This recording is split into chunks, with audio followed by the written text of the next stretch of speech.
Film आनंद तो आपने जरूर देखी होगी। उसमें राजेश खन्ना अमिताभ बच्चन से एक बहुत दिलचस्प बात कहते हैं, बाबू मोशाय, जिंदगी लंबी नहीं बड़ी होनी चाहिए। शायद इस बात को रांची के एक दैनिक अखबार में पत्रकार रह चुके कमलेश कुमार ने बड़ी सीरियसली ले लिया।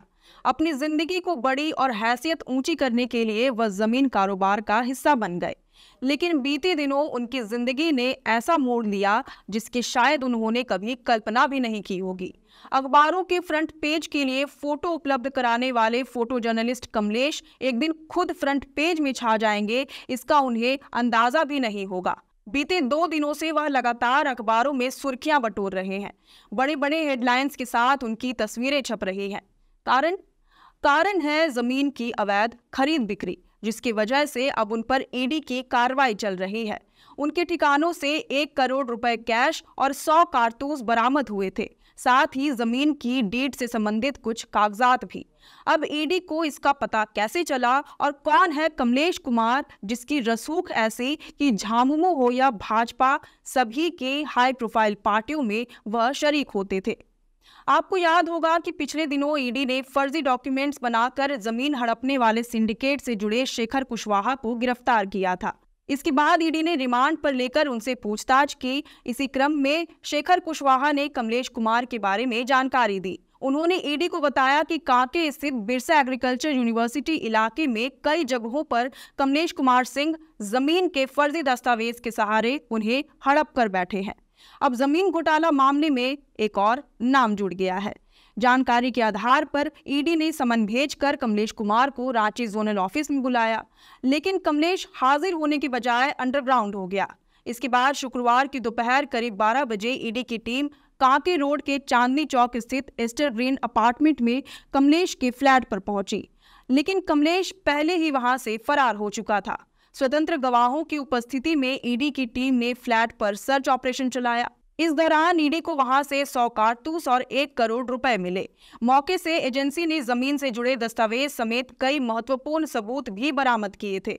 बताया जा रहा है कि कई अफसरों और उनके परिवार के सदस्यों के नाम से जमीन के कई कागजात मिले, जिसकी जांच फिलहाल जारी है। कांके रोड में छापेमारी के बाद ईडी ने देर शाम कमलेश सिंह के चेशायर होम रोड स्थित आवास पर भी छापेमारी की। हालांकि यहां से क्या क्या चीजें बरामद हुई या फिर कुछ मिला भी या नहीं, इसका पता अब तक नहीं चल पाया है।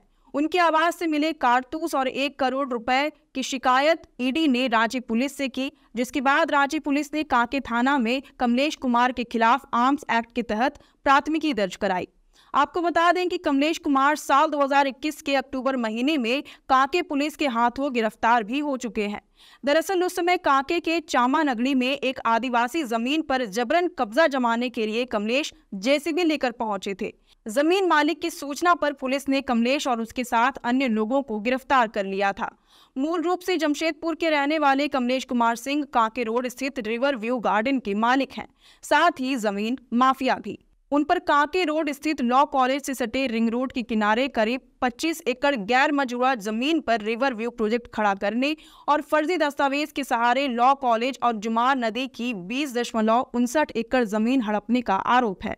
कांके के तत्कालीन सीओ के आदेश पर 27 नवंबर 2020 को कमलेश के खिलाफ एफआईआर भी दर्ज कराई जा चुकी है। कमलेश कुमार की बात करें तो बताया जाता है कि उसका रसूख किसी सत्ता शीर्ष से कम नहीं है।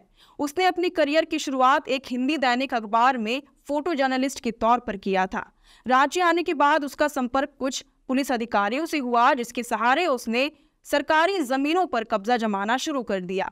बाद में इस काले कारनामे में अंचल अधिकारियों को भी उसने शामिल किया। पुलिस और अंचल अधिकारियों के सहारे कमलेश ने अकूत संपत्ति अर्जित की।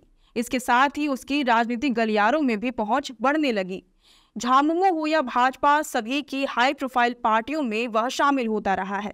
हाल के दिनों में वह केंद्रीय मंत्री निर्मला सीतारमण के साथ रांची में आयोजित एक कार्यक्रम के दौरान भी देखा गया था। इसी प्रोग्राम में जमीन घोटाला के आरोपी और न्यूक्लियस मॉल के मालिक विष्णु अग्रवाल भी सीतारमण के साथ तस्वीर खिंचाते दिखे, जिसके बाद से राजनीति में बवाल मच गया था। हालांकि उस समय तक कमलेश कुमार का नाम उजागर नहीं हुआ था, इसलिए उनको लेकर कोई सुर्खियां नहीं बनी। अब ईडी की रडार में हाई रैंक के अधिकारी भी आ गए हैं, जिनकी भूमिका संदिग्ध बताई जा रही है। ईडी अब इन अधिकारियों की भूमिका तलाशने में जुट गई है। जो कमलेश कुमार को संरक्षण देते थे। अब ईडी उन्हें समन भेजकर पूछताछ करने की तैयारी कर रही है। अधिकारियों के साथ साथ अन्य लोग भी ईडी की नजर में हैं। अब ऐसे लोगों के खिलाफ ईडी सबूत इकट्ठा करने में जुट चुकी है।